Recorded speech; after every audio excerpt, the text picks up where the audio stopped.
In this video lecture, I'll talk about a simple perceptron model और ये हमारे पास जो ह्यूमन ब्रेन है उससे इंस्पायर्ड होके ये मॉडल डिज़ाइन किया गया है जिसमें ये डेंटीन इनपुट सिग्नल लेने का काम कर रही है। सेल न्यूक्लियस के अंदर हमारे पास कुछ प्रोसेसिंग हो रही है इस इनपुट सिग्नल की एंड देन वी हैव एक्सियन टर्मिनल्स के जहाँ से कुछ आउटपुट सिग्नल जनरेट हो रहा है।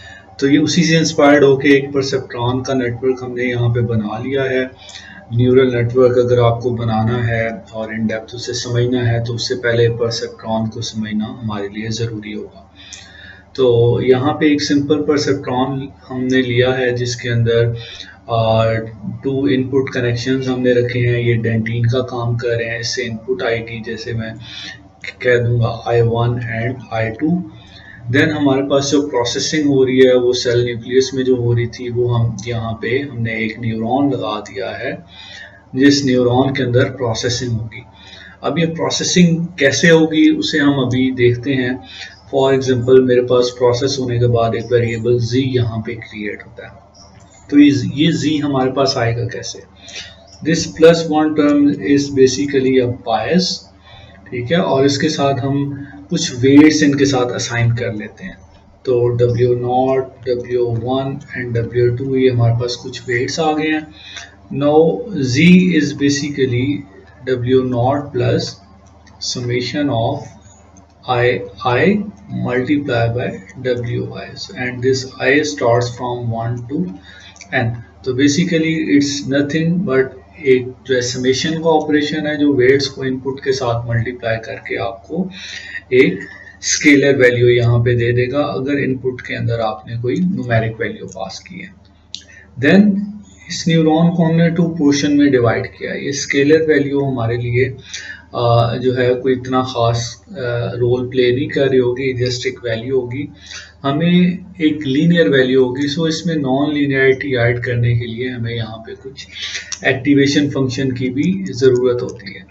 सो वो हम बाद में डिटेल में देखेंगे कि किस तरह के एक्टिवेशन फंक्शंस होते हैं। कुछ तो आप जानते होंगे जैसे सिग्मॉइड हो गया, रेलू हो गया, टैन हाइपरबोलिक हो गया। तो ये एक्टिवेशन फंक्शंस हैं, क्यों इस्तेमाल होते हैं, इनका क्या काम है उसे हम बाद में देखेंगे। अभी फॉर द सेक ऑफ जाइए सिंप्लिसिटी मैं यहाँ पे एक स्टेप फंक्शन को इंट्रोड्यूस करता हूँ कि जो भी स्केलर वैल्यू आएगी उस पर हम एक स्टेप फंक्शन लगाएंगे और वो हमें y hat as a result output करेगा।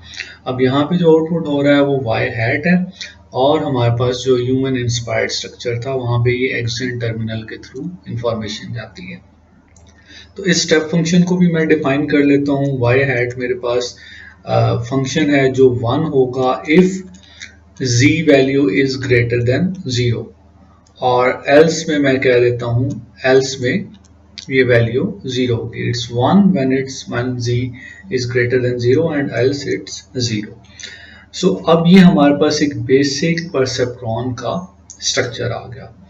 परसेप्ट्रॉन की अगर मैं बात करूं तो हमारे पास इस परसेप्ट्रॉन की भी टाइप्स हैं। One is single layer and the other one is multi layer perceptron. तो सिंगल लेयर में हमारे पास इनपुट होता है और उसके बाद भी have a output, in between कुछ नहीं होता। तो वो हमने इस नेटवर्क को देखा, इसे हमने ऑब्जर्व किया। तो this network is basically a single layer perceptron. लेकिन एक सिंगल लेयर परसेप्ट्रॉन शायद बहुत सारी प्रॉब्लम्स को सॉल्व ना कर सके। Then we introduce a multi layer perceptron और इसमें हमारे पास क्या होता है, we have input, we have hidden layer और layers and then we have output. और ये हमारे पास एक या एक से ज़्यादा इसमें हिडन लेयर्स आ सकती हैं। सो इसमें आर्किटेक्चर कुछ इस डिज़ाइन का होता है।